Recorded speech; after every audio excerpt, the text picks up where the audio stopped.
tumia gharama yoyote wajue, tutawafikia hata kwa machozi, hata kwa maumivu wajue, hata kwa kufisika kwetu wajue,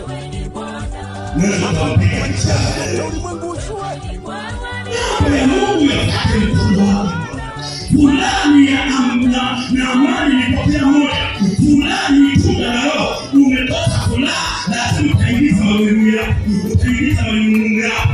Ukiwa na furaha, hapo Mungu unakalika, hapo familia inakalika, hapo ibada inatimizika, na hapo ibada inasimama, na hapo ibada inakuza tu, kwa sababu wewe unaandaa masaa mistari tunasika maandalio ya moyo inaonekana. Majawabu kutoka kwa Mungu. Unakuja hapa kwani unajua mtanisha nini?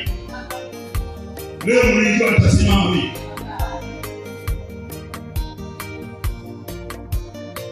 Ibada kwani ni mahakama. Bila nasema ibada.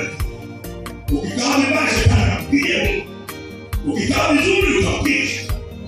Bila nasema pigeni shetani atawapiga. Si Mungu atawapiga.